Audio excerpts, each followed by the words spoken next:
আমি কি ধান ছত্র খুলে বসেছি? তোদের যখন যা দরকার হবে আমারই দিতে হবে। ঠিকই তো। দয়া করুন হুজুর, দয়া করুন। আমার ছেলেটা নইলে বিনা ওষুধে মরে যাবে। যা সুদ হয় তাই নেবেন।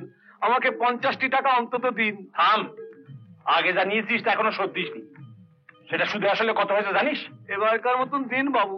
হ্যাঁ ঠিক আছে, এক কাজ কর, জলার পাশে তোর যে জমিটা আছে তার দলিলটা নিয়ে আয়, ওইটা বাঁধা রাখ। আমার এই 2 কাঠা জমি সম্বল বাবু। এই বলছিস ছেলেই সম্বল, এই বলছিস জমি সম্বল। আগে ঠিক কর কোনটা বাঁচাবি, জমি না বেটা? হুজুর, হুজুর, থানার বড়বাবু এসেছেন।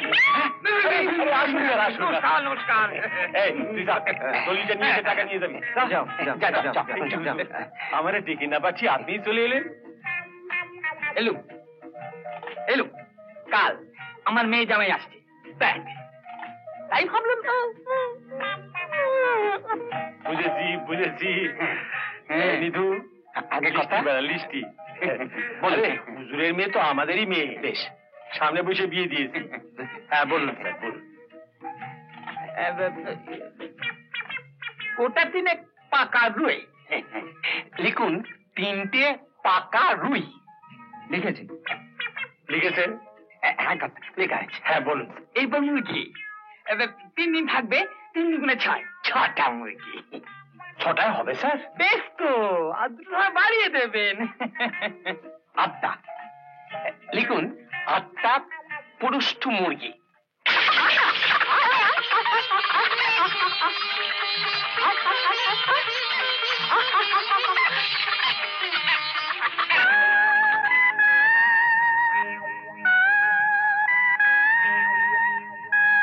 যে ধরা দিতে চায় না তারে ধরার জন্য ছুটে পড়তেছিস, আর যে ধরা দেওয়ার জন্য নিজে থেকে তোর দোরগোড়ায় এসে দাঁড়িয়ে আছে তার দিকে একবার চোখ তুলে তাকাচ্ছিস না? আবার এসেছো কেন? সত্য বলবো না মিথ্যে বলবো? ন্যাকামি দেখলে গা পিত্তে জ্বলে যা। সত্য বললে বলতে এসেছি তোর টানে, সেটা বলে লোকে আবার নিন্দে করবে, তাই বলতে হয় এসেছি তোর বাপের কাছে। শুধু আসলে তো বড় কম হলো না, আছে তোর বাপ? হ্যাঁ যাও। তুই তন্ড চক্ষু ভরিয়ে তোরে দেখবো, তাও দিবি না? তুই এত বড় পাষাণ। মরণ, বুড়ো হচ্ছে এখনো হ্যাংলামি গেল না।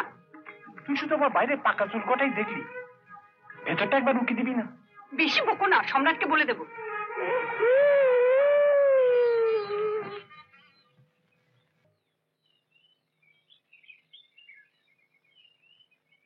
স্যার আছেন নাকি? স্যার? হ্যাঁ, পেন নামাই, পেন নামাই মাজরণী। কি ব্যাপার? তাহলে দেখতেছিস কি, জিনিসগুলো রাখ মাজরণী পায়ের কাছে।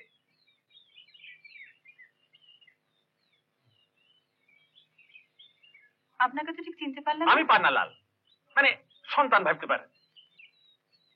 নমস্কার স্যার। নমস্কার।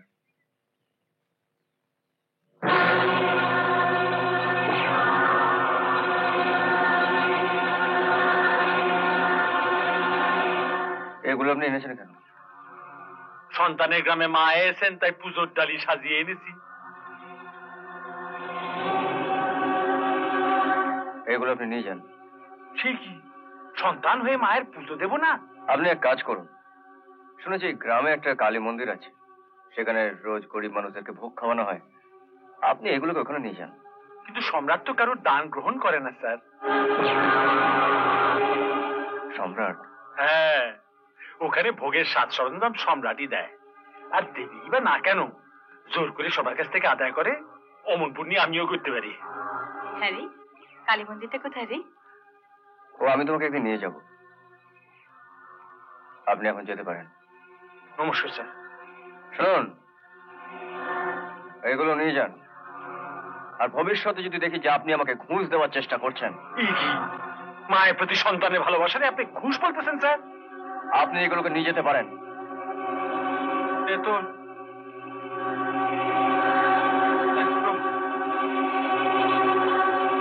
সন্তানের ভালোবাসার কোনো মূল্য নাই।